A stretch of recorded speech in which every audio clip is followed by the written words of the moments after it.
आते नहीं, लेकिन एट लास्ट वो शेरशाह सूरी से पराजय हुआ 45-40 में, फिर उसको निर्वासित हुआ। तो आप ये देखेंगे निर्वासित जीवन कब से कब तक किया निर्वासित तो 1540 से 1555 इस पीरियड में दिल्ली में शेरशाह सूरी शासन कर रहा है। इस पीरियड में दिल्ली का लेते आगरा के लिए, आगरा कैपिटल है, आगरा से काम, ठीक है। तो शेरशाह ने भी एक सेंट्रल एडमिनिस्ट्रेशन या एक केंद्रीय राज्य की स्थापना की, ठीक है। और एट लास्ट शेरशाह का एक युद्ध है, मारवाड़ का युद्ध है, जिसमें वो राजा मालदेव से लड़ता है। और उसके मतलब वो कहता है एक मुट्ठी बादल के लिए मैं हिंदुस्तान का साम्राज्य खो देता है। ये कोटेशन देता है अक्सर एग्जाम में, और पूछता है कि किस युद्ध से ये रिलेटेड है। तो मारवाड़ का युद्ध, राजा मालदेव वो मतलब पराजित होता था, लेकिन पराजित होते होते वो जीत गया इस युद्ध। अगर वो हार जाता वहाँ पर तो फिर उसका कहता है वो भारत का साम्राज्य खो जाता, अगर मार जाता तो खो जाता, अगर पराजित हो जाता या मार दिया जाता। तो ये कोटेशन जो पूछता है कि शेरशाह की कौन सा लड़ाई था जिसमें उसने ये कोटेशन, ठीक है, यानी कि उनकी वीरता से वो बहुत प्रभावित थे। और उसमें 2 वीर थे, उनका नाम मुझे याद नहीं आ रहा है, कूपा और जैता। ये नाम अगर नहीं सुना है तो इसी से आप जोड़ लीजिएगा, जैता एवं कूपा, ये 2 वीर थे जिनकी वीरता से वो बहुत ज़्यादा प्रभावित था। और इसको अंडरलाइन कर लीजिए किताब में कि यहाँ से प्रश्न आया है एग्जामिनेशन में और फ्यूचर में भी आ सकता है, ठीक है। खैर, अब मैंने बताया उक्का नामक बोट था, उसके फटने से 45 में उसकी डेथ हो गई। और 45 से अब आप यहाँ आगरा में देखेंगे तो निर्वासित जीवन जी रहा है। आगरा में 1540 से और 1545 ये पीरियड है शेरशाह। और शेरशाह की डेथ के बाद इसका बेटा बनता है इस्लाम शाह 1545 से 945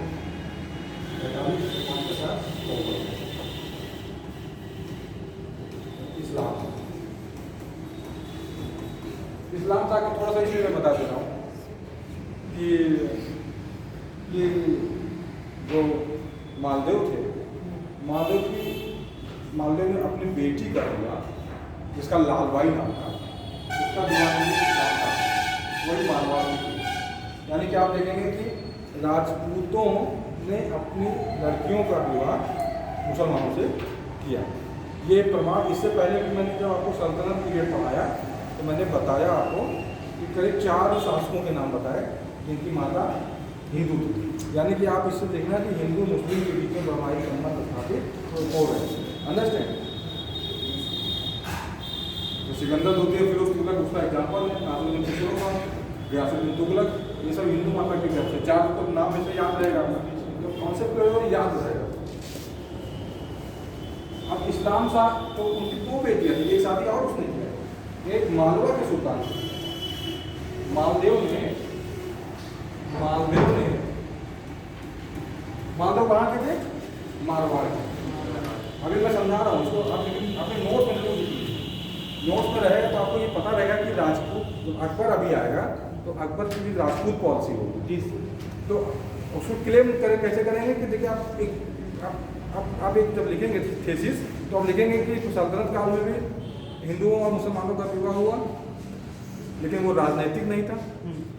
उसके बाद अगर हम देखते हैं तो शेरशाह सूरी के समय में जो शेरशाह सूरी का जो बेटा था इस्लाम शाह, उसके साथ में भी राजपूत मारवाड़ ने अपनी बेटी लालबाई का विवाह किया। और इसके बाद एक बेटी और थी, उसका नाम मुझे इसमें याद नहीं आ रहा है, उसका विवाह उसने राजस्थान में एक स्टेट अलवर का मुस्लिम इंडिपेंडेंट हुआ था, तो उसका खजान करके नाम था, उससे किया था उसने एक बेटी का विवाह। और एक बेटी का विवाह किससे किया था? इस्लाम शाह।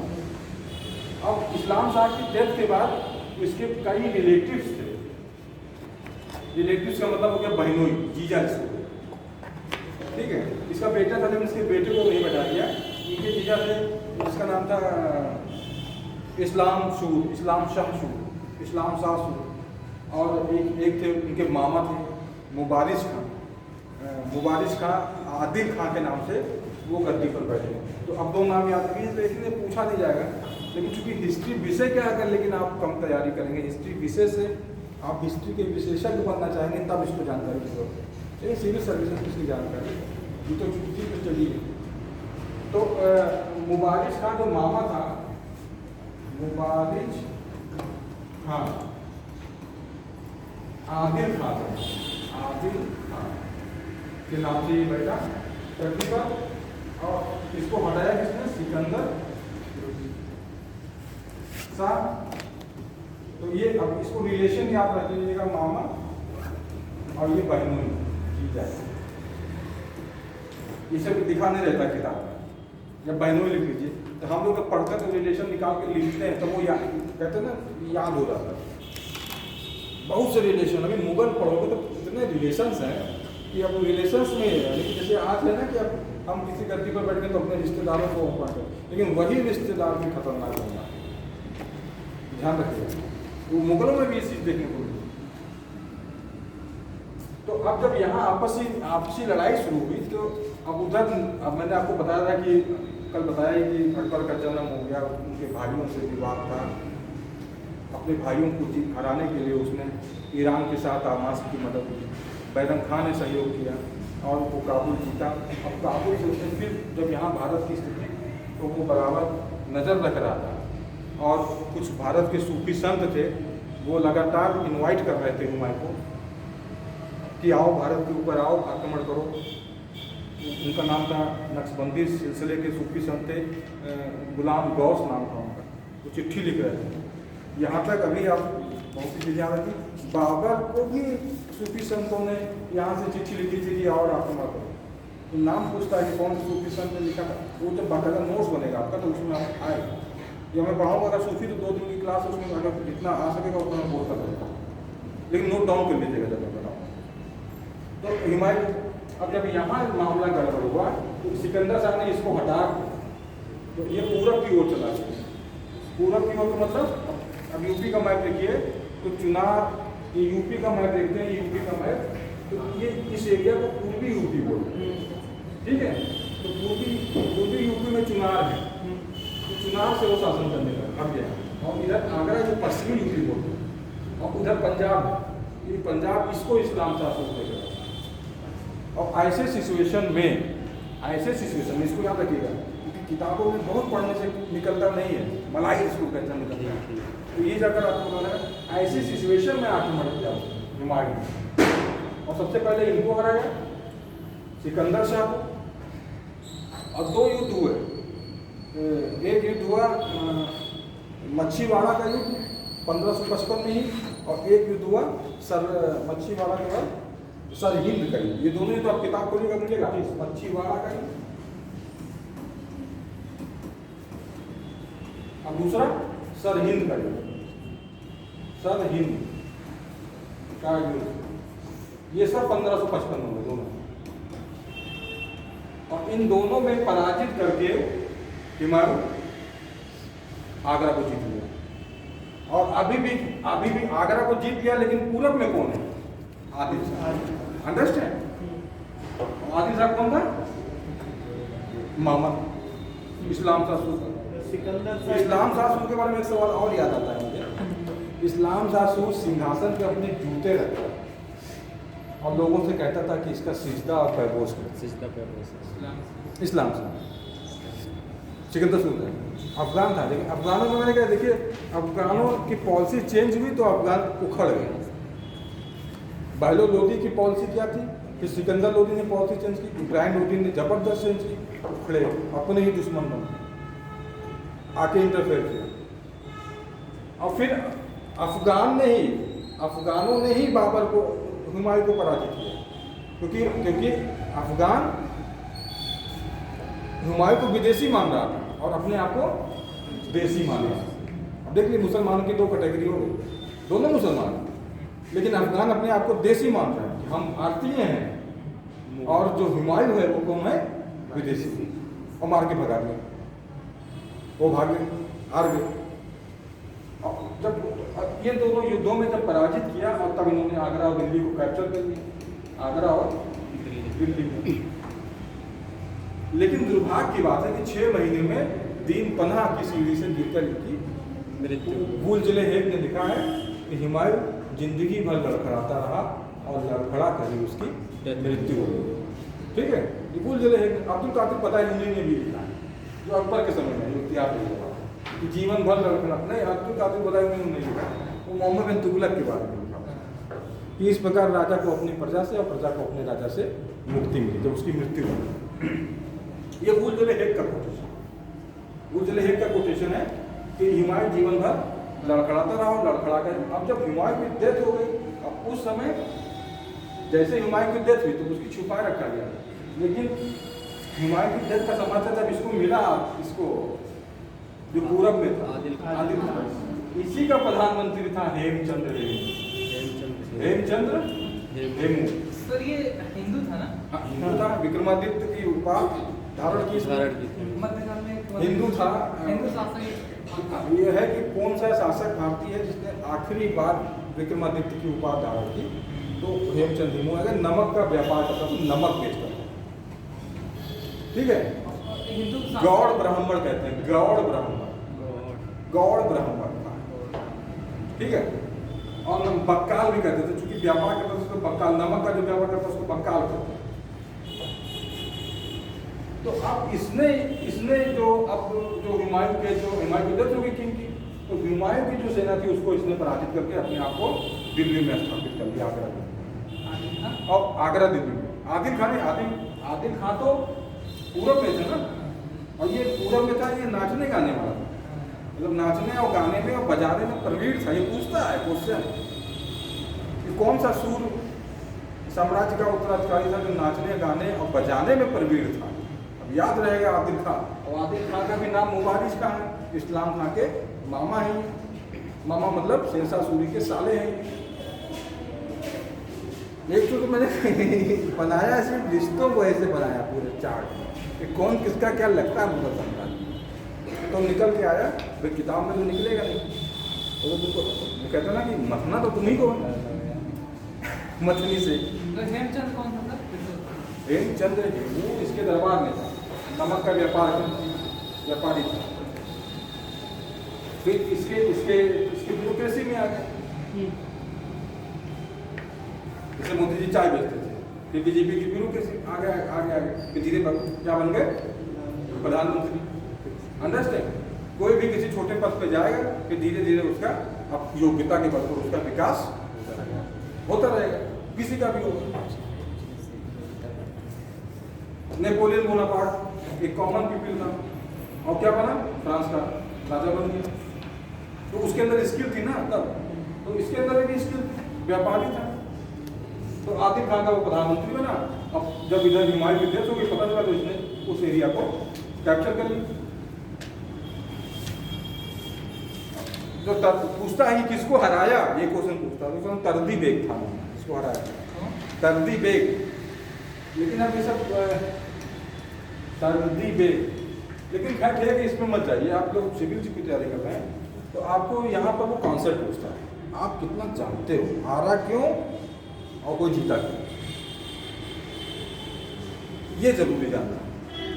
ये फायदा उठाया इसने, ठीक है वो हराया, फिर कब्जा कर लिया। और उधर पंजाब का जो गवर्नर, पूछ रहा है, पंजाब का जो गवर्नर था वो अकबर था, अकबर को बनाया था। और अकबर का संरक्षक कौन था? बैरम। अकबर की उम्र कितनी थी? 1556।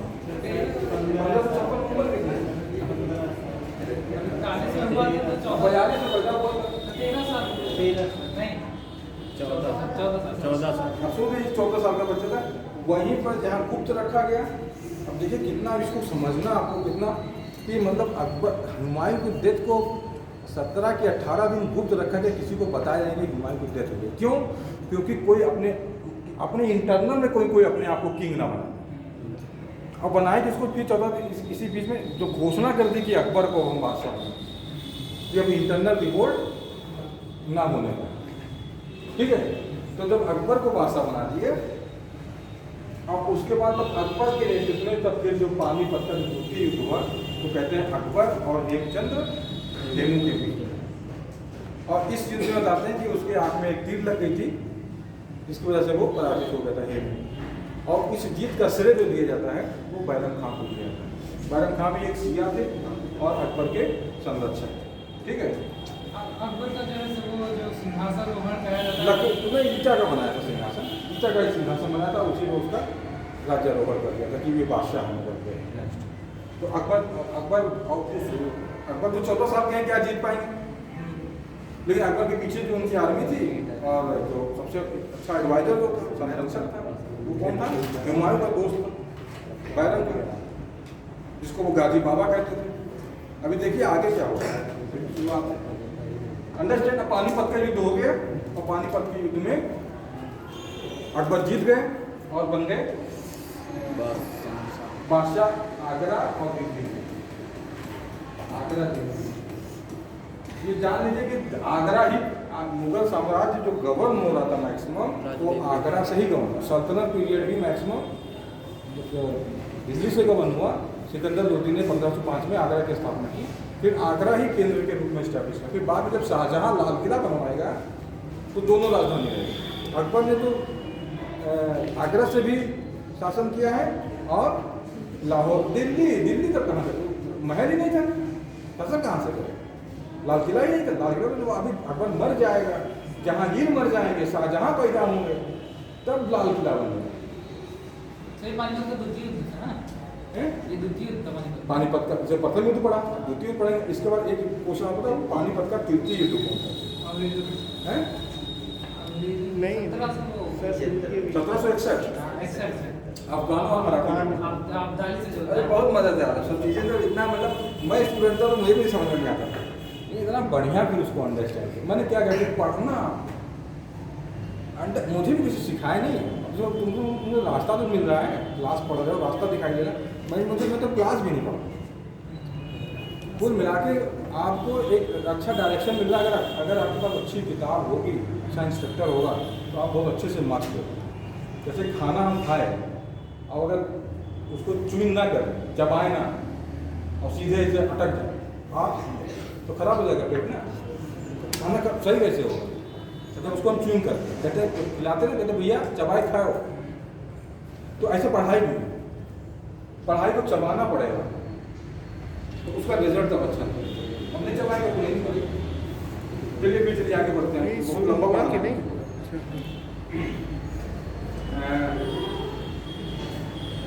यस, तो अब अकबर का जो पीरियड है ये 1556 से लेकर 60, फिर 1560 से लेकर 62।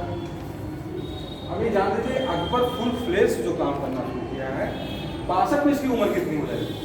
62 में 42-20 हो जाएगा, 20 साल हो जाएगा।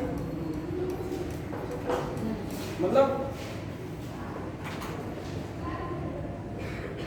अब जो इसके जो संरक्षक है वो चाहते हैं कि अकबर बैठा रहे शासन और सारे पावर हों जो, तो जैसे एक पद था वकील, तो वकील के पास मिलिट्री पावर भी था और रेवेन्यू राजस्व, दोनों पावर एक व्यक्ति के अंदर। और निर्णय सारा लेना चाहिए किसको? किंग को। लेकिन किंग नहीं ले रहा, निर्णय कौन ले रहा है? बैरम खान। अब जब अकबर जवान हो रहा है, जब तक बच्चा छोटा तब तक तो उसको आप रेगुलेट कर सकते हो, लेकिन जब बच्चा बड़ा होगा तो वो कहेगा कि अरे बादशाह कहूँगा, तुम कौन होते हो? तुम कौन होते हो? तो बैरम खान ने एक बार षड्यंत्र भी रचा कि अकबर को हटा के और कामरान का जो बेटा है उसको बना देना बादशाह। अब इसकी सूचना मिल गई अकबर को। बहुत कहते हैं ना कि कहाँ जो सत्ता में बैठता है, जैसे सत्ता में योगी बैठे, तो उनको चारों तरफ नजर रखी, तो उन्हीं को हटा दिया, तब आप बैठे रह जाएंगे। तो इसने, अकबर ने जब मैच्योर हुआ इसमें, तो इसने बड़े होशियारी से षड्यंत्र रच के इसका साथ दिया महामनंगा ने, जो उसकी धाई माँ थी। 2 धाई माँ थी इसकी, एक महामनंगा और एक जिजियानंगा। ठीक है, दो धाई, महामनंगा एंड जिजियानंगा। अब इसलिए बता रहे हैं क्योंकि सब रिश्ते, अभी इनके जो बच्चे होंगे वो चाहेंगे कि अकबर बादशाह कैसे बनेगा? हमको भी पार्टिसिपेट होंगे, हमको भी उतना सम्मान मिलेगा, सबको मारेगा। ऐसे कोई बादशाह नहीं बनता है।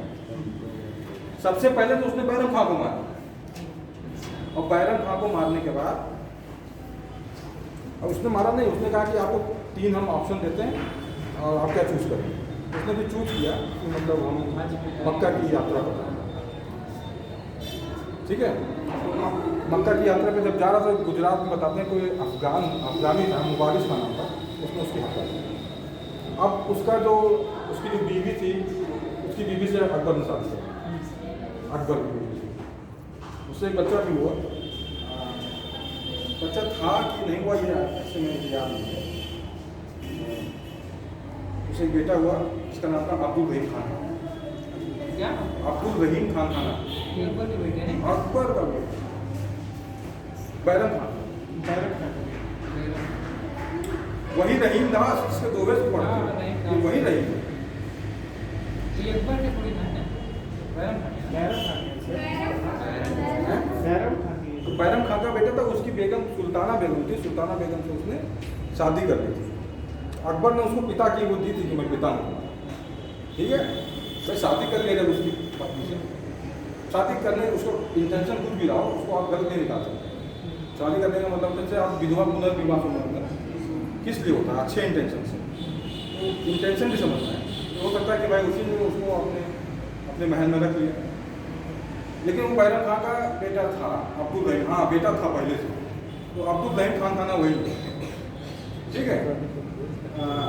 तो शादी कर लिया बैरम खान। और दूसरा फिर कौन आया उनके सामने? दूसरा आई ये दोनों उनकी माँ, धाई माँ जानते कौन होते? माँ होती है, धाई माँ होती है, जो पालती पोसती। तो अब लेकिन अकबर इसी को बोलते हैं, इसी पीरियड को बोलते हैं पेटीकोट शासन। जी सर। पेटीकोट मतलब महिला। अकबर अभी भी स्वतंत्र रूप से काम नहीं कर पाता। स्वतंत्र फ्री ट्रेड, जैसे निर्णय फ्री लेना चाहिए, किंग को निर्णय किसी, लेकिन अगर उसके ऊपर उसकी ब्यूरोक्रेसी हावी हो जाएगी और वो स्वतंत्र नहीं होगा तो वो काम कर नहीं पाएगा। लेकिन आप देखेंगे आप इतिहास जब आप पढ़ेंगे तो अकबर ने जो अपना एक्सपेंशन शुरू किया है वो 1562 के बाद, और 1562 में पहली जो विजय है वो मालवा विजय है। और यहाँ पे चलेंगे 1601, यानी कि 1562 से लेकर और 1601 तक आखिरी विजय कौन है? असीरगढ़। वही ताला वाला सुल्तान है ना? असीरगढ़ जो मैंने आपको उस दिन बताया था कि इतिहास में जो कोर्ट पोएट होता है वो कैसे लिखता है, और जो आपका क्रिटिसाइज करता है वो कैसे लिखता है, आलोचना बहुत जरूरी है।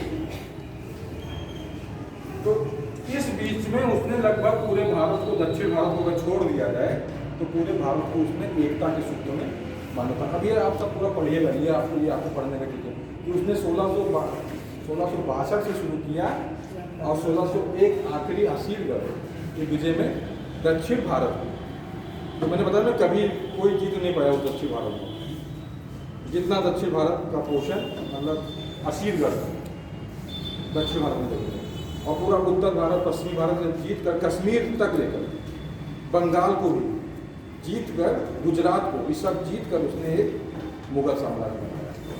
इसके में करीब 15 सूबा था, 12 था, फिर लास्ट में बढ़ के 15 सूबा हो गया। एक हो सकता है कि अकबर का साम्राज्य में कितने सूबे थे, तो आपका जवाब होगा 15 सूबे एट लास्ट।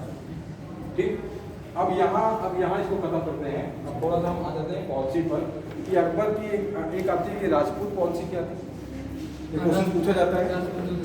एक तो अभी तो अकबर की बता रहे हैं, ऐसे मुगल की भी राजपूत पॉलिसी होती है। और एक प्रश्न आता है मनसबदारी व्यवस्था, जिसका आप लोग को सुने भी बहुत होंगे, पढ़े भी बहुत होंगे, लेकिन अंडरस्टैंडिंग शायद नहीं होगी।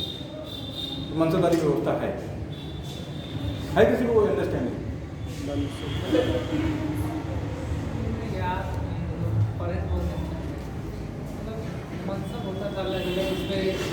चलिए ठीक है, अभी उसको क्लियर करते हैं।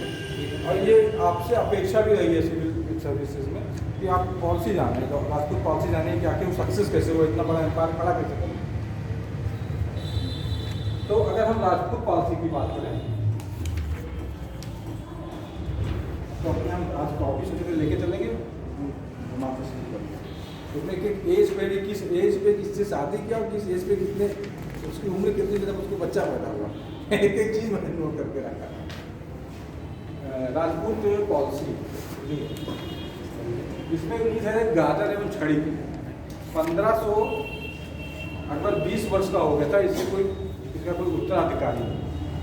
इसकी शादी हो चुकी थी इसके भाई की लड़की से, इसका नाम था रुकैया बेगम, लेकिन इसको कोई बच्चा नहीं हुआ था। और बच्चा भाई चाहिए सम्राट है तो सम्राट कौन देखेगा। तो बताते हैं सलीम चिश्ती से मिला था तो उसने आशीर्वाद दिया था कि वो तुमको बच्चा होगा, तुम जाओ ख्वाजा मोइनुद्दीन चिश्ती की दरगाह पर और वहाँ अपना जो तुमको करना करो और तुमको बच्चा पैदा होगा। तो बताते हैं पैदल गया था आगरा से अजमेर, कई बार पैदल गया था मोइनुद्दीन चिश्ती की दरगाह पे। और इसी रास्ते में पड़ता है आमेर। तो आमेर के जो किंग थे जिसका नाम था भागवत,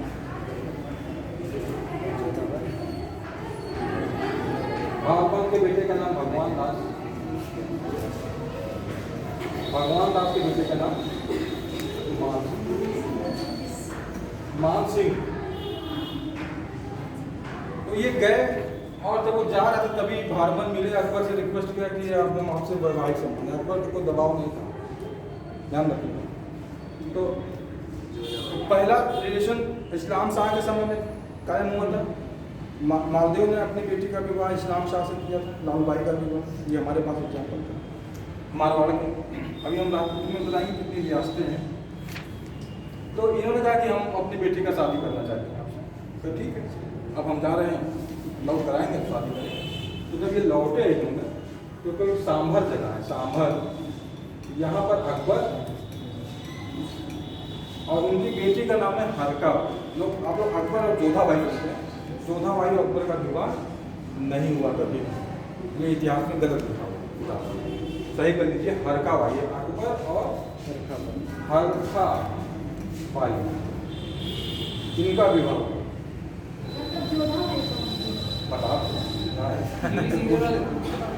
अकबर और हरका भाई का विवाह हुआ, ये राजपूत। हाँ, ये पॉलिसी क्या थी इनकी पॉलिसी ये थी कि कन्वर्जन नहीं करना। ये नहीं कहते थे कि तुम मुसलमान हो जाओ मुसलमान, ये कहते थे आप हमारे चलिए महल में रहिए, शादी हो गई। और ये इसको डिप्लोमेसी कहते हैं, उसको शासक है। और अकबर के दुश्मन उसी के चाचा के लड़के हैं, उसी के रिश्तेदार हैं कि अकबर को मारना चाहिए। तो अकबर को प्रोटेक्शन कहाँ से मिलेगा? राजपूतों से। ये पॉलिसी ऐसे नहीं किया है, उसने दिमाग लगाया। और राजपूतों का उसको क्या मिल जाएगा? सपोर्ट मिल जाएगा, उसकी आर्मी मिल जाएगी, तो हम सेफ हो जाएंगे। और अकबर के दुश्मन कौन है? अकबर के ही भाई हैं, अकबर के कजिन्स हैं, अकबर के मामा के लड़के हैं। ये सब षड्यंत्र रच रहे हैं कि अकबर की उम्र भी तो कम है, 20 वर्ष है। तो कहते हैं कि इसको हटाओ, हम बन जाए बादशाह।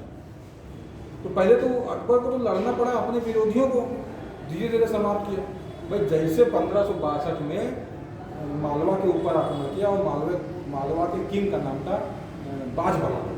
और बाज बहादुर के यहाँ एक बहुत अच्छी नर्तकी थी जिसका नाम था रूप, बहुत सुंदर थी।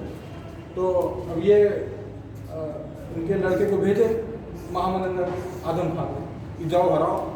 और जो लूट का जो मान था वो लाके ये होता कि जो मिला वो लाकर आप किंग को दीजिए।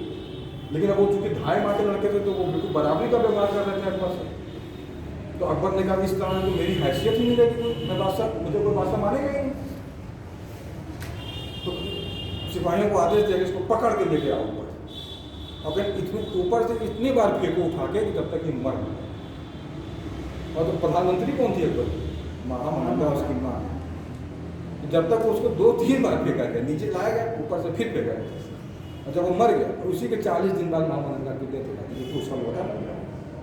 और पाला किसको था? देखिए राजत्व का, इसलिए क्या कहता है राजत्व का क्या, बाद में क्या कहा, मैं जिले लाई हूँ।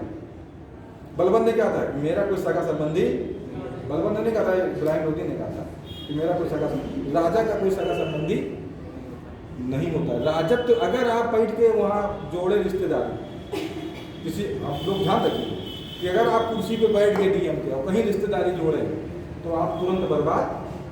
तुमको काम किस पे करना है? सिर्फ पेपर पर कागज देखना है और कागज के अकॉर्डिंग काम करना है। अब एसडीएम बन के कागज देखना, कागज के अकॉर्डिंग काम करना है और कहीं रिश्तेदारी लगाई तो डिसबैलेंस होगा। तो अपोज तो किया होगा ना महामंत्र ने। कोई अपोज नहीं, कैसे करेंगे? सरकार और घर की खेती थोड़ी है। घर की खेती, आप सरकार में बैठे हो। आपने दीपदान नहीं पढ़ा होगा साहित्य अलग है मेरे बच्चे। मतलब सेम यही कोई है। साहित्य वो दीपदान साहित्य के मतलब भावना को उकेरता है वो ना। मेवाड़ का है तो ठीक है, हम मेवाड़ पे भी आ रहे हैं, हम चल रहे हैं मेवाड़ पे भी चल रहे हैं, पहुँच रहे हैं। इतिहास साहित्य में थोड़ा सा अंतर है। लिटरेचर भावनाओं वो इमोशंस को पैदा करता है व्यक्ति को, लेकिन इतिहास और अगर इतिहास अगर इमोशनल अगर वो गलत स्थिति बयान हो जाए, हम लोगों को फैक्ट पे जाना है, तथ्यों पे। इमोशनल मैंने क्या कहा है कि अभी वीर रस की कविता सुनाए तो तुम्हारे देर फड़फड़ाए जाए, लाख तलवार काट दे हो तो, और सैड साथ सुना दिया जाए तो पिक्चर देख के आदमी रोने लगता है। हालांकि पर्दे पे आ रहा कोई मतलब नहीं, लेकिन इमोशनली वो तो साहित्य का वही था। हाँ, लेकिन इमोशनल होना चाहिए। अगर व्यक्ति के अंदर से इमोशन खत्म हो जाएगा तो वो क्या हो जाएगा? रोबोट हो जाएगा। लेकिन इमोशनल का मतलब गुमराह होना नहीं होता कि आपको गुमराह करना। शाहरुख खान का गाना सुने तो दिल की सुननी चाहिए, दिमाग की नहीं सुननी चाहिए, और दिल की सुनने लगे गुमराह हो गए और जिंदगी खराब हो गई। अंडरस्टैंड? तो जब मैं पिक्चर देख के आया मोहब्बतें 2000 में पिक्चर आई थी, तो मैंने कहा ये तो लड़कों को बिगाड़ देगी। कहता है दिल की सुनने दिमाग की सुनने। अरे हमेशा दिमाग की सुनने, दिल हमेशा तुमको गलत काम करने चाहिए, लेकिन दिमाग हमेशा रोकता नहीं। लेकिन अरे यार थोड़ा सा दिल नहीं, इसलिए हमेशा किसकी सुनो? अच्छा सपोज साहित्य कहेगा, साहित्य क्या कहता है? दिल की सुनो। इतिहास क्या कहता है? दिमाग। हम लोग किसकी सुनते हैं? अगर दिल की सुन ले तो बर्बाद हो जाएंगे। दिमाग की सुनना है, दिल की तभी निर्णय कर पाओगे सही गलत। इमोशनली जहाँ किसी से अटैच हुआ, इसीलिए जब कोई आप अधिकारी बन जाते हैं तो आपको सोशल बाइकाट किया जाता है कि अगर सामाजिक रूप से किसी से संबंध बन जाएंगे उनके तो ये निर्णय ही नहीं ले पाएंगे। और इसीलिए एक जिले से एक राज्य से दूसरे जिले में दूसरे राज्य में पोस्टिंग की जाती है, निष्पक्ष होकर न्याय कर सके। अब अगर मामा के केस लगा हुआ बैठा डीएम, हाँ मामा क्या कर पाओगे? इमोशंस आ जाएगा ना, ये सब चीज़ें। आप पढ़िए साहित्य, बहुत पढ़े साहित्य। तो किसी का दुख को भी बयान करता है, एक मजदूर के दुख को भी बयान करता है, एक किसान के दुख को बयान करता है साहित्य। लेकिन अब उस दुख को आप फील करके जब अधिकारी वाला दुख को फील करने का प्रयास कीजिए। यस, तो ये शादी हो गई, इसी शादी के बाद जहाँ से पैदा हुई, क्योंकि सलीम चिश्ती का कहते हैं आशीर्वाद था, तो इसलिए उन्होंने अपने रवि का नाम रखा था सलीम। इसके अलावा अकबर ने करीब 3000 मतलब शादियाँ नहीं की, मतलब उनके हरम में करीब 3000 आदमी। और सबसे बड़ा मैटर जो था झगड़े का बेटे और बाप में, वो अनारकली को लेकर था। अनारकली से अकबर भी प्यार करते थे और अनारकली से सलीम भी प्यार करते थे। अब वो थे अनारकली को फिर आखिरी में मरवाना था। मूवी में ऐसा तो नहीं दिखाया गया। अब कहते रहे वो मूवी साहित्य है और ये इतिहास है, पहले बहुत डीप बने जाएंगे, लेकिन वो सब बहुत बढ़िया चीज़ है। मतलब मुझे इस वजह से कन्फ्लिक्ट था, इस वजह से सलीम को उसने कहा कि हम अपना उत्तराधिकारी देंगे, क्योंकि सलीम भी अपने बाप का इज्जत नहीं करता था अकबर का।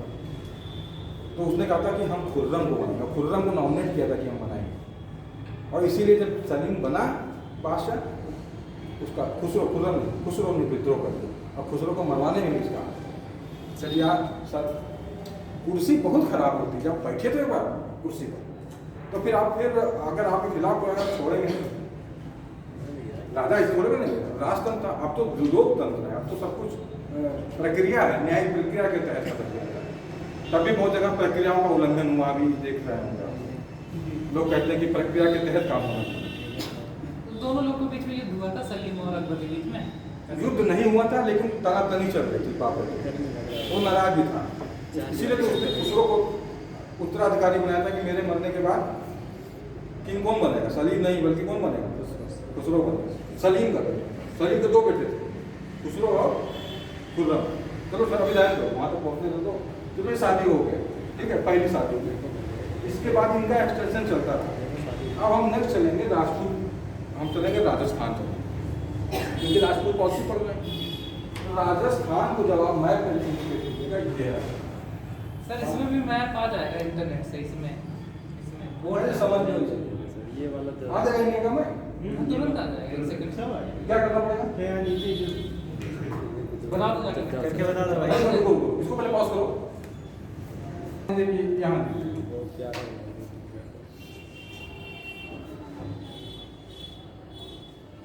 तो राजस्थान जो था, राजस्थान की जो स्थापना हुई है आज़ादी के बाद, अब उसको राजस्थान कहा गया। उससे पहले इसको राजपूतना कहते, राजपूताना उसने राजपूताना कहते थे क्षेत्र को। अबुल फजल ने राजपूताना लिखा अपनी किताब में, अमीर अकबर नाम। और इसमें एक राज्य है, इसमें कई राज्य अलग अलग कई राज्य थे। अब आज़ादी के बाद का जब राजस्थान का पुनर्गठन आप पढ़ेंगे, राज्यों का पुनर्गठन, तब उसमें आप पढ़िएगा तो देखिएगा किस हिसाब से राज्यों को मिलाकर एक राज्य बना। जैसे उत्तर प्रदेश में 5 राज्यों को मिलाकर यूपी बना, यूनाइटेड प्रोविंस। सब अलग अलग थे, उसका नाम था यूनाइटेड प्रोविंस।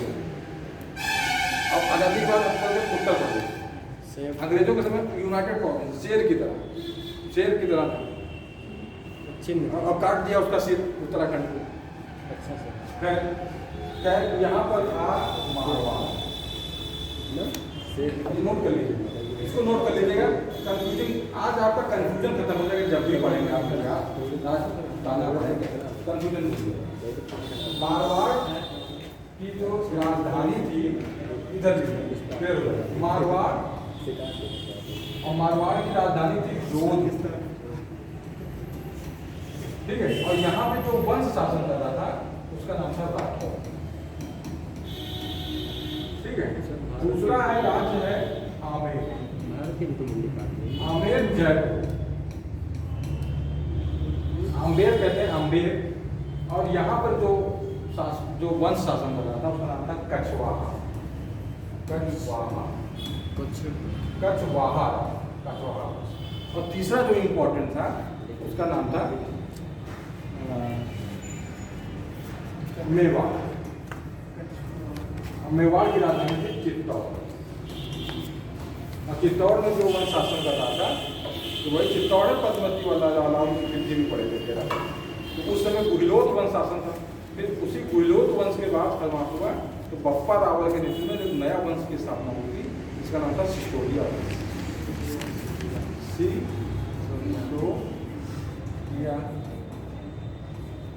सिसोदिया वंश, कछवाहा वंश और वंश।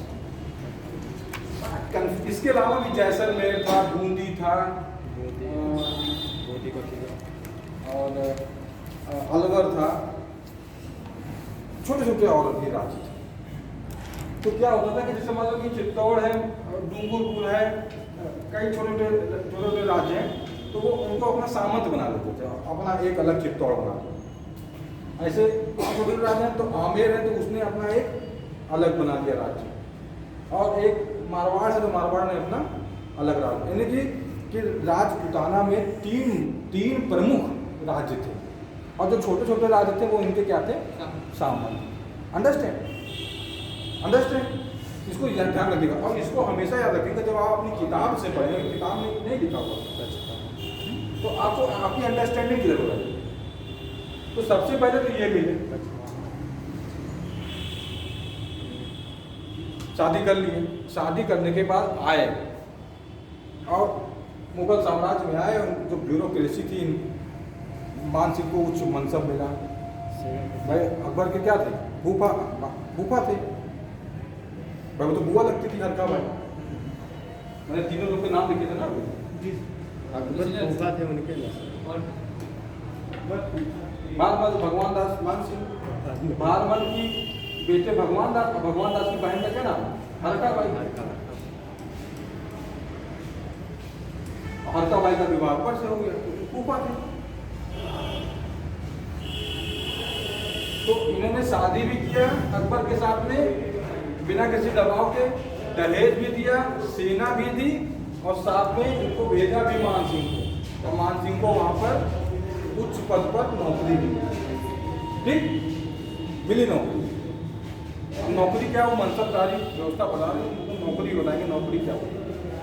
ठीक है, अब इसके बाद इन्होंने फ्रीडम, रिलीजियस फ्रीडम देगा कि आप मंदिर बनाइए, पूजा कीजिए, आप हिंदू हैं, जिंदगी भर हिंदू रहिए, आपको मुसलमान बनने की जरूरत नहीं है। तो एक अच्छा संबंध कायम हुआ। इसके अलावा उसमें कहते हैं कि राजपूत जो पॉलिसी थी उसके लिए इन्होंने गाजर एवं छड़ी की भी था, गाजर एवं छड़ी, गाजर एवं छड़ी। गाजर का मतलब क्या है कि प्यार से बात करेंगे, नहीं मानोगे तो मार करेंगे। यही चीज़ बाद में वल्लभ भाई पटेल ने अपनाई थी गाजर एवं छड़ी के लिए, कि भारत में मिल जाओ प्यार से, वरना पुलिस में मिलो, मारेंगे, सेना भेजेंगे। आखिर में हैदराबाद को मिलाया ही सेना भेज के। ठीक है, तो पहले कहा स्टील स्टैंड कर लो एग्रीमेंट, और फिर बाद में annexation of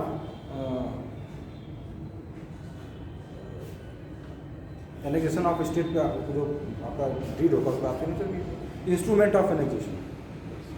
instrument of annexation का मतलब था कि आप कंप्लीटली विलय आपके राज्य का किस राज्य में हो जाएगा, भारत में हो जाएगा। लेकिन पहले क्या हुआ, स्टील स्टैंड एग्रीमेंट। चलो उस समय बात करेंगे, वहाँ तक प्रोग्रेस कर लीजिए।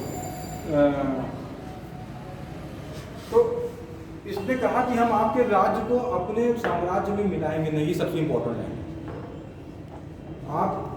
आप हमसे संधि कर लीजिए, जो भी करना तो कर लीजिए, लेकिन आपको हमारे यहाँ नौकरी करनी है, और आपके राज्य को हम मुगल साम्राज्य में मिलाएंगे नहीं, बल्कि आप अपने यहाँ स्वतंत्र रहेंगे, आप अपने यहाँ टैक्स वसूलिए, अपने यहाँ से शासन कीजिए, लेकिन आप हमारे यहाँ आइए, नौकरी कीजिए, और आपकी पोस्टिंग हम जहाँ करेंगे वहाँ जाकर आप सेवा कीजिए।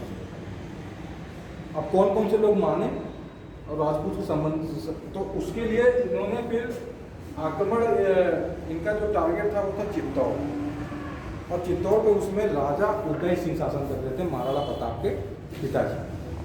महाराणा प्रताप के पिताजी का क्या नाम था, राणा उदय सिंह। तो राणा सांगा, अरे वो भी इतिहास, अगर एक जिसे कहते हैं रीजनल हिस्ट्री, वो भी मैंने पढ़ी और नोट करके सब रखा हुआ। कितना इंटर कन्फ्लिक्ट है वो तो कोई बताता ही नहीं है, कि बेटा बाप को मार रहा है, बेटे ने बाप को जहर दे दिया, भाई ने भाई को मार दिया गद्दी के लिए। ये सब उस पूरा हिस्सा है उसमें, 1 2 1 2 3 4 5 ये सारी चीज़ें नोटिंग है। लेकिन कितना मैंने क्या करा, 6 महीने का टाइम दो, एक चीज़ में पढ़ाऊँगा, उन्होंने नोट सारे हैं, तो मैं सब कहाँ जैसे कहते हैं ना कि सब बिखरे हुए हैं, बिल्कुल कलेक्ट करके एक जगह लिया अलग अलग। और जब आप खुद काम करते हैं तब किताब में तो सब है, निकालिए, तो उसके लिए आपको स्पेंड देना, समय स्पेंड करना पड़ेगा, 5 घंटा 6 घंटा रोज बैठना पड़ेगा टेबल पे, तब आएगा, ऐसे नहीं आएगा। किताब में तो सब है। हाँ, तो क्या कर रहे थे, हाँ, तो ये पॉलिसी उसकी थी कि आप हमारे यहाँ नौकरी करो, उसका मतलब ये, और हम आपके राज्य को नहीं मिलाएंगे, और वैवाहिक संबंध के लिए भी कोई दबाव नहीं था। ठीक है, तो अब नेक्स्ट चित्तौड़ है। चित्तौड़ की कहानी तो बहुत सुनी आप लोगों ने, वीर गाथा। अब चित्तौड़ पे आ ही जाते हैं। तो चित्तौड़ पे 1568 है कि 66 67 68 है चित्तौड़ पर उसने आक्रमण। देखिए किस साल में, 67 हो गई, 67 है, 67 अरे इतना याद रहेगा क्या? 67 में किया था, 68 में अधिकार पा लिया, चला था ये ना बीच में। तो अकबर इस युद्ध में स्वयं था, अकबर चित्तौड़ पर उसने आक्रमण किया। पहला आक्रमण जो था मेवाड़ पे था ना, Mewar is the state name, और name capital name is Chittor. अभी लिखा पहला मालवा पहला वाला मालवा 1555 मालवा तो बताया, वो मालवा अलग चीज़ है, हम तो राजपूताना राजपूत पॉलिसी पे डिस्कस कर रहे हैं। ठीक, बाकी जितने स्टेट्स हैं वहाँ पे तो मुस्लिम किंग्स हैं। जैसे कि अब वो मरा फिरोज तुगलक, तो फिरोज तुगलक के जितने सामंत थे, और सामंत कौन से थे अभी पढ़ोगे तो गुजरात का जो किंग था वो हिंदू था, वो मुसलमान बन गया था, राजपूत था, साधारण नाम था उसका, और फिर वो इंडिपेंडेंट हो गया। तो गुजरात अलग और मालवा अलग राज्य के रूप में, क्योंकि सेंट्रल में कोई पावर नहीं है। और सेंटर में जब इब्राहिम लोदी ने सेंट्रलाइज करने का कोशिश किया तो घर के लोग ही बाहर से बाबर को बुला दिए, तो बाबर यहाँ रहा, ये 4 साल रहा, हिमायत कर नहीं पाए, शेरशाह सूरी ने सेंट्रलाइजेशन किया, लेकिन उसकी आर.पी. त्रिपाठी ने लिखा कि अगर असमय शेरशाह की मृत्यु न हुई होती तो भारत के मंच पर मुगलों का नाटक ना हुआ होता। इतना बढ़िया लाइन है कि अगर शेरशाह सूरी ने तो फिर यूनिफिकेशन कर दिया था भारत अफगान, लेकिन वो 1545 में जो असमय मर गए तो उसमें तो मुगल थे नहीं, मुगल तो चले गए थे ना, हुमायूं तो निर्वासित जीवन जी रहा था ना, उसके उत्तराधिकारी भी बहुत एलिजिबल नहीं, इस्लाम साहब वगैरह। तो वही तो लिखा उसने आर.पी. त्रिपाठी ने, लिखा कि अगर शेरशाह सूरी की मृत्यु असमय नहीं होती तो भारत के मंच पर मुगलों का नाटक, क्योंकि फिर शेरशाह ही रहता तो 72 साल की शेरशाह की उम्र थी जिसमें उसकी उक्का नामक तो पड़ा। लेकिन क्या लाइन लिखा, अगर शेरशाह सूरी 10 साल और जिंदा रहता तो हो सकता था हुमायूं आते ना तो अकबर कहाँ से आते, खत्म था। तो कुछ घटनाएं ऐतिहासिक होती हैं, जैसे शेरशाह की मृत्यु क्या कौन सी घटना है ऐतिहासिक जिसने भारत के इतिहास को बदल दिया। वो भी मतलब वो बम देख रहा था विदेशी से अब वो कुछ भी कर रहा था, तो फटा वहीं थे, घायल हुए मर जाए, कालिंजर। लेकिन कालिंजर है 1500 पता।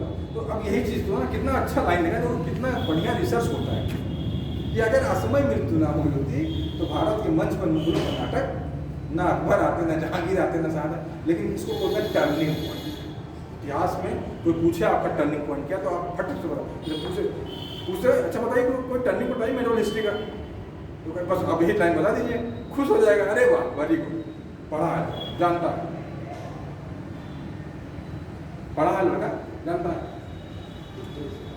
तो चित्तौड़ पर आक्रमण किया, तो चित्तौड़ ये अगर आप जानते हैं कि भारत के आप आज वर्तमान समय में भारत के इतिहास में कोई हीरो नहीं है, और हीरो महाराणा प्रताप को बनाया गया है, शिवाजी को बनाया गया है, गर्व करिए आप कि हमारे पास महाराणा प्रताप और शिवाजी जैसे वीर थे। तो इतने सालों के इतिहास में हीरो नहीं हमारे पास कि जिसने लड़ाई लड़ी हो। पूछता है कि महाराणा प्रताप राष्ट्रीय फाइटर थे कि रीजनल, जवाब दीजिए। अब अगले शब्द को क्या माना, राष्ट्रीय कि रीजनल, क्षेत्रीय रहता है। तो चित्तौड़ पर ये मैंने एग्जाम्पल मैं इसलिए देता हूँ कि थोड़ा वो हमारा दिमाग पहुँचे मैं कहना क्या चाहता हूँ, क्योंकि उसमें कोई भारत जैसी कोई भावना तो थी है। तो ये उदय सिंह तो भैया लड़े, हार गए, हार के बताते हैं छोड़ के चले गए और चित्तौड़ पर कब्जा कर दिया, अकबर ने अपने आदमी अपॉइंट कर दिया। और ये फिर गए अरावली पर्वत की तरफ, और उन्होंने फिर एक उदयनगर की स्थापना की, उसको राजधानी बनाई। किसने? उदय सिंह। मतलब अकबर की अधीनता स्वीकार नहीं की, इनका सम्मान करना चाहिए, ठीक है। महाराणा प्रताप का सम्मान क्यों है, हारे, ये भी हारे, लेकिन ना इन्होंने अधीनता स्वीकार की, ना इन्होंने वैवाहिक संबंध स्थापित किए। इसलिए आज महाराणा प्रताप को नाम 16 अक्षरों में लिखा जाता है। कौन कौन से हैं जिसने किया, उनका नाम क्यों नहीं लिखा, उनका नाम क्यों नहीं बोला, मालदेव का नाम क्यों नहीं बोला, अधीनता से, क्योंकि जो मलाई खाया है जो मलाई, हम कैसे उनको अपना हीरो बना सकते हैं। तो ये उदयनगर की स्थापना की, चले गए। लेकिन अकबर के दिमाग में चलता रहा कि भाई ये इसको मतलब अपनी अधीनता स्वीकार, और अधीनता स्वीकार करने का मतलब क्या होता है कि आप रहिए, बस आप आइए हमारे दरबार में बैठिए, नौकरी कीजिए, और हम आपके मामले में इंटरफेयर, आप इंटरनल मामले में इंटरफेयर आप राज कीजिए, आप टैक्स वसूली रखिए और नौकरी कीजिए, हमसे पैसा भी लीजिए। मनसबदारी व्यवस्था का मतलब क्या होगा, नौकरी कीजिए, और मनसब का मतलब था कि आपको अपनी आर्मी रखनी पड़ेगी, और आर्मी सहित आपको हमारी सेवा, हम जहाँ कहें वहाँ जाइए लड़िए हमारी तरफ। अंडरस्टैंड। इसके बाद जो है 1576 में है, लेकिन 1576 से पहले मैं आप लोगों को बता दूँ कि जब उदय सिंह जब ने अधीनता स्वीकार नहीं किए, चले गए, लड़ने जीत नहीं पाए, तो वापस बैक हो गए। उसके बाद अन्य राजपूत राज्यों में समर्पण किया। अकबर वहीं था, और कई राजपूत घराने जो छोटे छोटे थे वो सब आए, उनका नाम लेके है किताब में बता डायरी लाना उसको तो मैं ले ही चलूँगा दिमाग से। तो वो आए अकबर से मिले और उन्होंने सभी ने अपनी अपनी लड़कियों की शादी अकबर से, इसमें जैसलमेर भी है, बूंदी भी है, एक और भी है, देखता हूँ है इसमें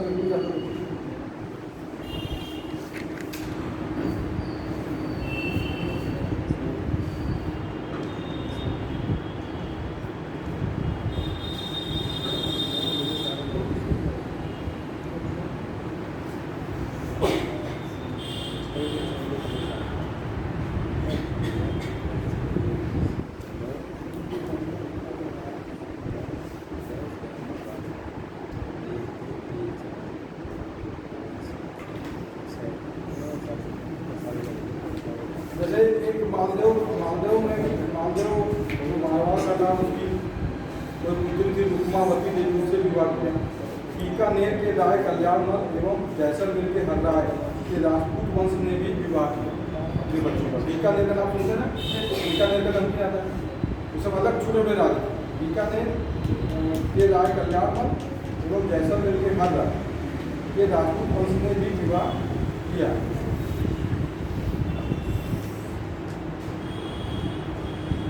और कुछ दिनों के बाद आप एक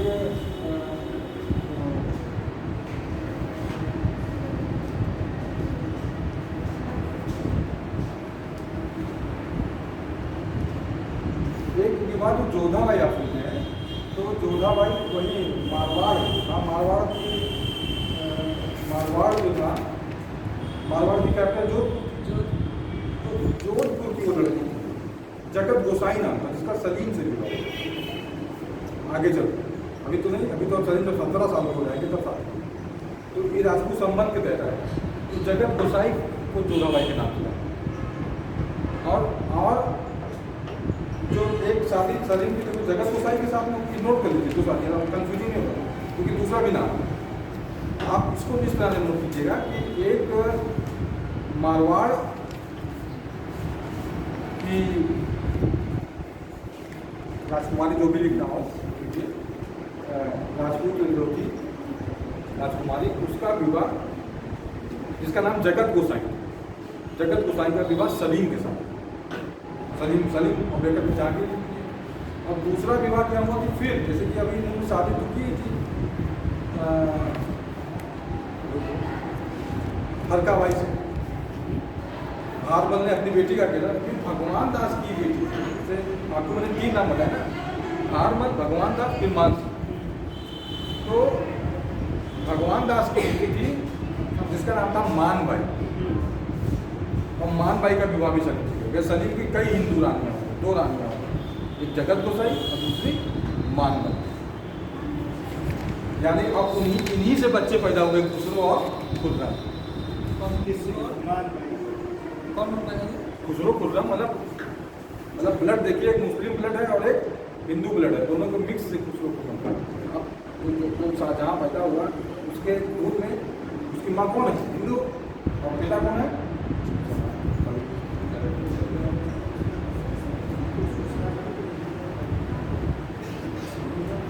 तो इस तरह से जो राजपूत पॉलिसी थी, देखो सलीम के भी साथ चलती रही अकबर ने, और सभी लोगों ने लगभग अकबर की अधीनता स्वीकार कर ली थी, सिर्फ और सिर्फ चित्तौड़ को। और इसलिए अकबर की आग में से वही चल रहा था कि चित्तौड़ को मुझे अपने अधीन करना है। और इसीलिए एक युद्ध मशहूर है 1576 का, उसको नाम है हल्दी घाटी का।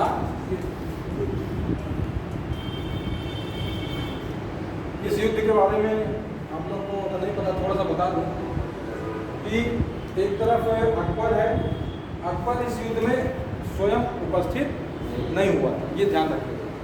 अकबर इस समय अजमेर में, और वहाँ से उसने अपनी सेना भेजी, और सेना का जो सेनापति तो उसका नाम था मानसिंह।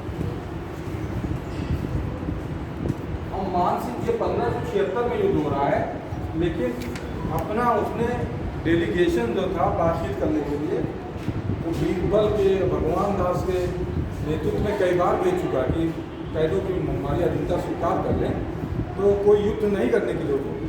लेकिन महाराणा प्रताप ने अजीनता स्वीकार नहीं की। महाराणा प्रताप को भी अपने भाई से फाइट करना पड़ा और भाई से जगमल नाम था उसका, और महाराणा प्रताप का नाम जो था वो कीका नाम था, कीका। महाराणा प्रताप का जो नाम अब्दुल कादिर बदायूं ने जो किताब लिखी तब काफी पहली, उसमें कहीं पे महाराणा प्रताप का नाम नहीं मिला। उसमें महाराणा प्रताप तो हम लोग पढ़ते जानते हैं, उनका नाम था कीका। महाराणा कोई आपसे पूछते कीका के नाम, कीका नाम किसका था, तो महाराणा प्रताप कीका। किताब में देखिएगा मिलेगा कि नहीं मिलता, कीका ये नाम था उनका। और राणा तो सभी लोग राणा सांगा, राणा सब लिखते थे, तो राणा तो उपाधि थी, तो महाराणा प्रताप इनका नाम था वैसे, तो महाराणा प्रताप हो गए। और इनका नाम था भी अपने चित्तौड़ में जो तो नाम कह सकते हैं कीका। अब्दुल कादिर बदायूं ने पूरे किताब में कीका ही लिखा। कौन सी किताब में लिखा? तब ये तब काते अकबरी इन्होंने लिखा। निजामुद्दीन अहमद ने तब काते अकबरी लिखी है, निजामुद्दीन अहमद और मुंतखब तवारीख नाम इसके किताब का अब्दुल कादिर बदायूं, उसमें सिर्फ टीका लिखा है। अब देखिए युद्ध में बड़ा मजेदार कि एक अब इसके तरफ से मानसिक है और इसके तरफ से अफगानी हकीम खासूर है, जो इनका हकीम खासूर। अब सिर्फ देखिए इधर से देखिए, अब यहाँ पर आप ये समझ लीजिएगा तो लड़ाई तो पहले से चल रही है, किसका, तुर्कों का यानी कि मुगलों का, और किसका, अफगानों का।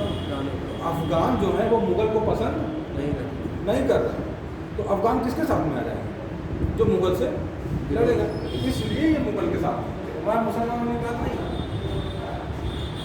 शेषा अफगान हराया नहीं है, शेषा को कौन हराया, फिर मुगल आ गया हरा दिया। तो अब जो अफगान जो यहाँ पे जो जनरेशन है, जो संख्या है, वो पसंद नहीं कर रही, वो हमेशा चाहती कि हरा। और एक तो ये महाराणा प्रताप की तरफ से हकीम का शुरू हुए, और दूसरी बात जो भील ट्राइब्स थी, भील ट्राइब्स, वो भील ट्राइब्स ने इनकी तरफ से मदद।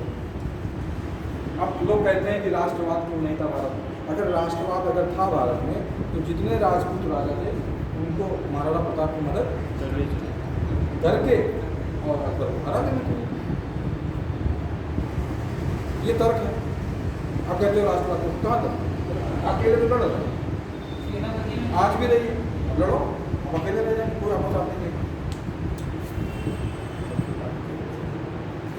युद्ध हुआ, युद्ध में उनकी पराजय हुई, उसमें भी जो राणा सांगा और खानवा थे उसमें भी पराजय हुई थी। कोई लीडर ढला रहा था उनको पहन के, तो बैक किया गया, उसमें भी ये चले गए मैदान को छोड़कर। कोई दूसरा सैनिक इनका मुकुट धारण किया हल्दीघाटी के युद्ध में। और कहते हैं कि राजनीतिक, लेकिन हाँ इस युद्ध का परिणाम की चर्चा होती तो आप ये कह सकते हैं, मैं भी सम्मान करता हूँ कि अधीनता स्वीकार नहीं कर। राजनैतिक विजय तो अकबर की थी, लेकिन नैतिक विजय राणा प्रताप। ये राजा एक हराना चाहता है और राजा लड़ा, इसलिए महाराणा प्रताप का सम्मान, उनका नाम बाकी किसी का नाम नहीं लिया जाता है, बाकी किसी का नाम सम्मान से। और देश आज़ाद हुआ तो आप लोग भारत के संविधान में उपाधियों का अंत कर दिया, लेकिन सिर्फ मेवाड़ स्टेट है जो जहाँ के लोग उपाधियों का इस्तेमाल कर सकते हैं, राणा महाराणा नियमता है। ये नेट में सवाल पूछा था कि कौन सा, सिर्फ क्यों, क्योंकि राणा प्रताप, क्योंकि उन्होंने अधीनता स्वीकार नहीं की थी। लड़े, उनका लड़का भी लड़ा अमर सिंह, लेकिन एट लास्ट में कितना लड़ेगा कोई, लेकिन ये नहीं मिले तो अमर सिंह का नाम तो नहीं लिया था। 1615 में जहांगीर की और अमर सिंह की संधि होगी। एक बार यहाँ ये भी जान लीजिए कि एक बार ही तैयार हो राणा प्रताप, तो राणा प्रताप ने कहा ठीक है हम अधीनता स्वीकार कर ले रहे हैं, लेकिन हम कुछ सेवा नहीं दे पाए।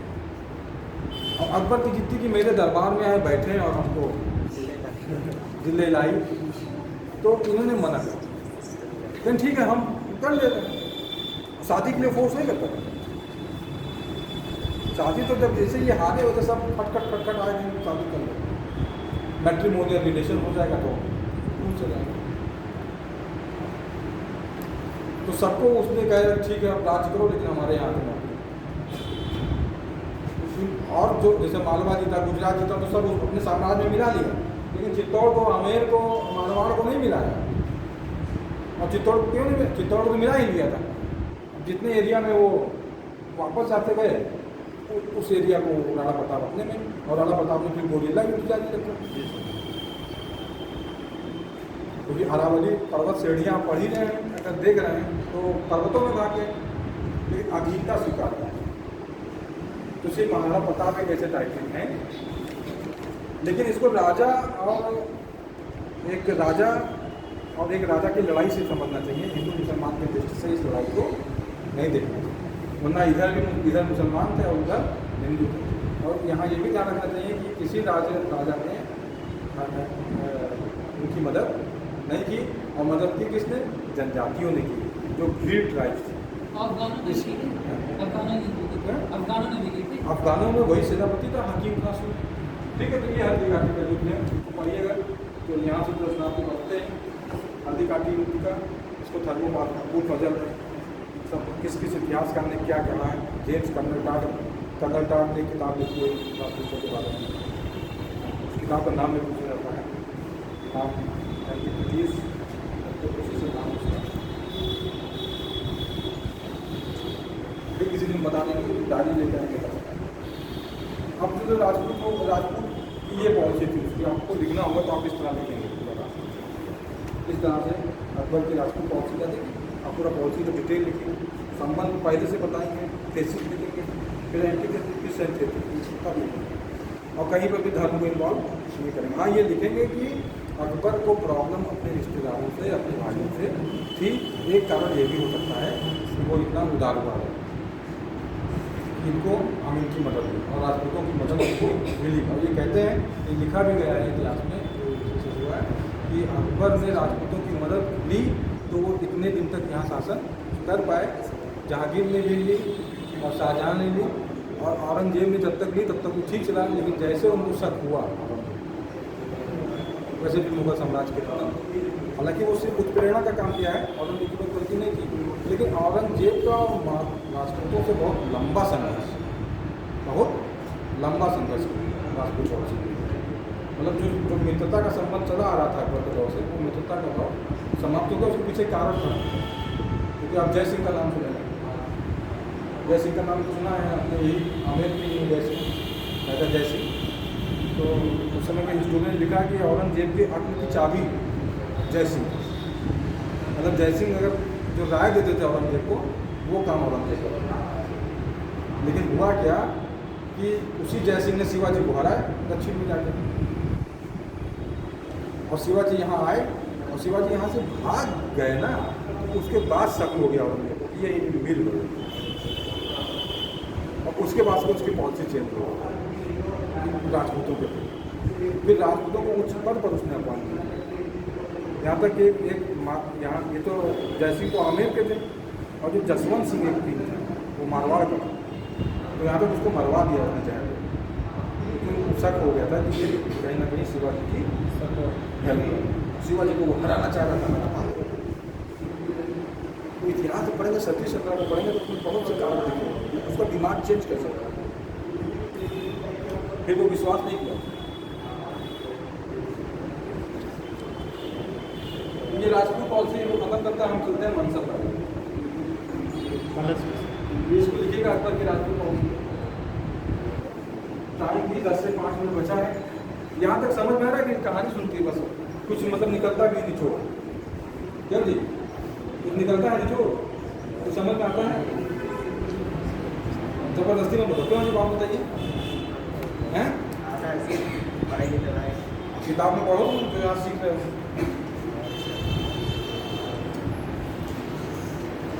मनसबदारी व्यवस्था ये प्रश्न पूछा जाता है क्या है, बहुत शॉर्ट में बताता है मनसबदारी।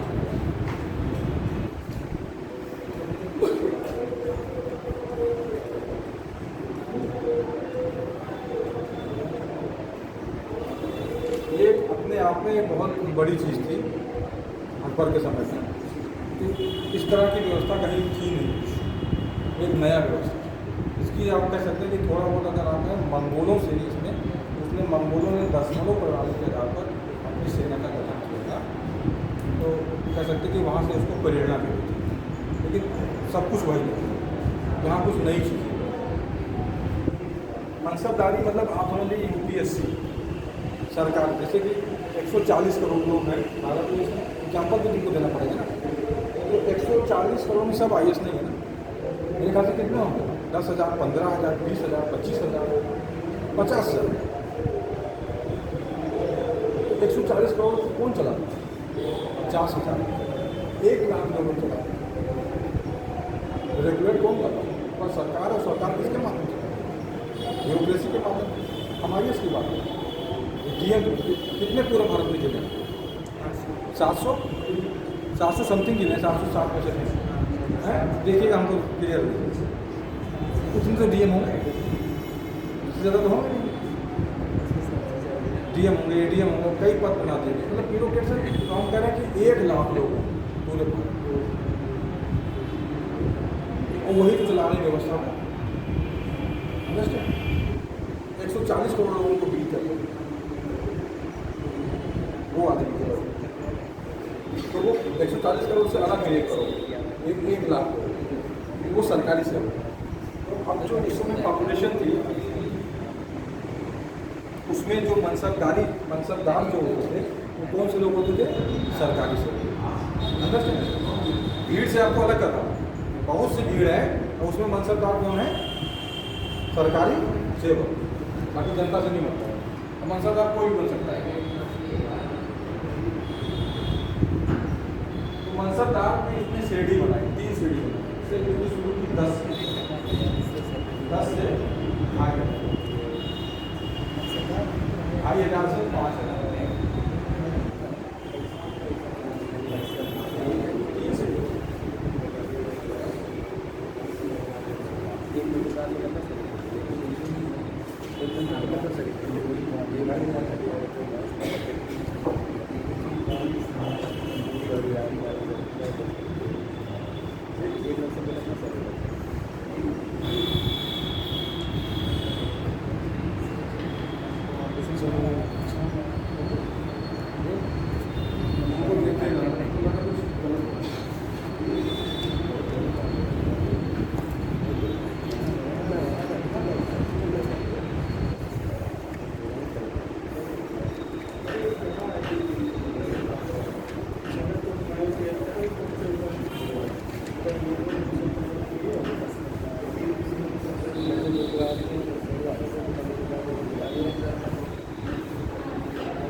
आप लोग हायरार्की सिस्टम जानते हैं? हायरार्की सिस्टम, जैसे कॉलेज चल रहा है, काम करने के लिए टीचिंग, पढ़ाने में टीचर, उसके नीचे चपरासी सिस्टम, सबके अपने अपने वेतन किसके अकॉर्डिंग? रैंक के, प्रिंसिपल का रैंक अकॉर्डिंग उसके वेतन, प्रोफेसर आपका जो रैंक के अकॉर्डिंग आपकी सैलरी, आप बाबू आपका रैंक के अकॉर्डिंग आपकी सैलरी, आप चपरासी हैं, चपरासी का रैंक और उसके अकॉर्डिंग सैलरी, तो अलग अलग होगा ना। इसी को हायरार्की सिस्टम, हायरार्की जब तक होगा तब तक सिस्टम चलेगा। तो DM साहब बैठेंगे तो चपरासी हायरार्की। अब ये आप ब्यूरोक्रेसी समझ, और ब्यूरोक्रेसी में जैसे हमारे यहाँ ब्यूरोक्रेसी में 2 चीज़ें हैं। एक तो सिविल सेक्टर चलता है जिसमें आपके ब्यूरोक्रेट्स आ जाता है, एक मिलिट्री सेना में जाने के लिए आपको अलग पढ़ाई पढ़नी पड़ती है, अलग एग्जाम देना पड़ता है अगर आप मिलिट्री में जाना चाहते हैं। और आपको अगर सिविल सर्विसेज में जाना है तो आपको अलग पढ़ाएंगे। लेकिन अब वहाँ पे मिलिट्री और सिविल दोनों एक तो हम उधर क्लियर पढ़ेंगे तो किसी भी व्यक्ति से मिलिट्री सर्विस भी कराई जा सकती थी और उसी व्यक्ति से सिविल सर्विस। ठीक है, ये आप लिखेंगे कि मिलिट्री और सिविल सर्विस उस समय दोनों किसी एक व्यक्ति से कराई जाती है। एग्जाम्पल दे सकते हैं कि आपने टोडरमल का नाम सुना कि टोडरमल जब विद्रोह हुआ 1680-81 में बंगाल बिहार में, तो उसको दबाने के लिए जिसको भेजा गया था टोडरमल। अब उसी टोडरमल को जो उसका फाइनेंस मिनिस्टर था, तो जब जो जब्ती व्यवस्था थी, राजस्व विभाग कितना टैक्स वसूलना है, क्या लगाना है, इसके रिस्पॉन्स में दोनों काम, नागरिक सेवा का भी काम और मिलिट्री की ग्लोबल में ये था कि कोई व्यक्ति दोनों काम कर सकता है। ठीक है, अब सोचना कि आप छोड़ें तो सर भी आगे 2:30 बज भी है और आगे का, लेकिन मनसाधारी से सिस्टम बहुत मजेदार है। इसमें सबको पढ़ के आइएगा, थोड़ा सा फील पढ़ के आइए और थोड़ा सा पूछिएगा। तो बहुत सी चीज़ें ऐसी रहती हैं कि जो दिमाग में जितना आता है उतना निकलता है, पूछते हैं तो उसका कहीं ज़्यादा तो वो निकल आता है। तो 3 श्रेणी से भी पता ये श्रेणी, फर्स्ट श्रेणी, सेकेंड श्रेणी एंड तीसरी श्रेणी। तो नाम ले लीजिएगा, इस श्रेणी को कहते हैं मतलब इस श्रेणी को कहते हैं अमीर और इस श्रेणी को कहते हैं अमीर।